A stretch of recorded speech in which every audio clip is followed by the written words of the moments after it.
Saya pernah dengar nih satu kisah, ada seorang istri dianggap sebagai istri yang teladan, dicintai suaminya tuh sampai bilang, saya mah di surga nggak perlu bidadari dah gitu, istri saya nih udah gitu, saya udah cukup sama dia gitu. Pokoknya suaminya tuh secinta itu gitu sama dia. Dan akhirnya dia ditanyain gitu, ada satu wawancara yang saya dengarkan ini ya dalam bahasa Arab. Dia ditanya gitu, perempuan tersebut ditanya, Anda sebagai seorang istri gitu pernah gak sih kayak ada permasalahan dalam rumah tangga gitu? Dia bilang, ya pernah lah, namanya juga orang berumah tangga berpuluh-puluh tahun gitu, masa gak pernah? Terus tanya lagi sama orangnya itu, suami kamu pernah marah-marah? Pernah gitu. Terus gimana kalau suami kamu marah gitu? Saya gak percaya, dia bilang. Itu saya benar-benar takjub sama ucapannya dia gitu. Dia ditanya, kalau suami kamu lagi marah-marah, kamu gimana sikapnya? Dia bilang, saya dengerin aja, tapi saya nggak percaya. Heran juga saya waktu denger itu gitu kan. Kok bisa nih, maksud dia apa nih gitu? Dia dengerin aja, tapi dia nggak percaya. Dia bilang gini nih, karena orang kan kalau lagi marah, kata Nabi Muhammad kan dia dikuasai nama setan. Ngapain saya percaya sama setan? Cakep banget dah. Ini pinter banget dah. Ini nih benar-benar bisa jadi prinsip dalam hidup kita, teman-teman sekalian. Kalau suami kita marah, jangan percaya. Kita cukup dengerin aja, senyum-senyum aja gitu.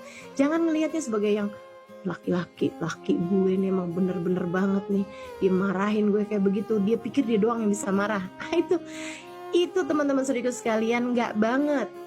Jadi kalau suami kamu marah, kamu jangan balas kemarahannya dengan kemarahan yang sama gitu.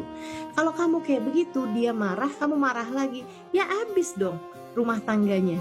Gak ada lagi yang bisa kamu perhatikan. Tahu gak sih, orang kalau lagi marah tuh hatinya dipermainkan sama setan. Seperti anak kecil mempermainkan bola, teman-teman. Jangan pernah mau dikuasai kemarahan. Itu setan semua tuh yang lagi main-main dengan perasaanmu di saat kamu sedang marah gitu. Sama halnya dengan suamimu ketika sedang marah, hatinya dikuasain sama setan gitu. Bener katanya si ibu tadi itu, yang jadi panutan tadi itu ya. Dia bilang, suami saya lagi marah, berarti dia lagi dikuasain sama setan. Ngapain saya percaya? Terus kamu ngapain? Saya dengerin aja.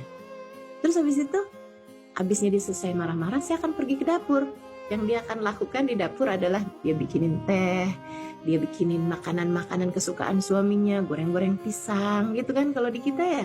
Nah habis itu dia bilang, saya akan masuk dalam kamar seperti tidak terjadi apa-apa. Saya akan menemui suami saya seperti tidak pernah terjadi apa-apa. Dan saya akan bilang gitu sama dia, ini bang silahkan diminum gitu, atau ini mas gitu, ini saya tadi dapat pisang enak banget dah, cobain yuk misalnya gitu kan. Udah seperti tidak terjadi apa-apa. Dia bilang biasanya sudah itu suami saya akan bilang gitu, maafin saya ya, tadi tuh saya dikuasai emosi, maafin saya ya, saya tadi tuh ngomong yang gak enak sama kamu gitu. Dia bilang saat itulah saya akan percaya sama dia. Sebab sekarang dia sudah tidak lagi dikuasai sama setan, akan tetapi dia dikuasai oleh akalnya sendiri. Dia sudah disinari dengan cahaya agamanya, sehingga pada saat itu dia berbicara dengan benar. Dia bilang saat itulah saya akan tersenyum, kemudian saya akan berkata sama dia, udah saya maafin kok gitu. Subhanallah teman-teman saudaraku sekalian, yuk belajar buat kita menjaga rumah tangga kita menjadi rumah tangga yang mudah-mudahan sakinah, mawaddah, warahmah gitu ya. Sakinah, mawaddah, sakinah ketenangan, rumah tangga yang penuh dengan ketenangan. Mawaddah, rumah tangga yang penuh dengan cinta. Nah kalau dua ini sudah kita laksanakan, Allah akan turunkan yang ketiganya, yaitu rahmah. Rahmat dari Allah SWT. Jadi rumah tangga sakinah, mawaddah, warahmah tuh yang dua kita usahakan, itu sakinah sama mawaddahnya gitu kan. Yang ketiganya, kalau dua hal ini sudah ada dalam rumah tangga kita, nanti Allah yang akan menurunkan rahmatnya kepada kita sekalian.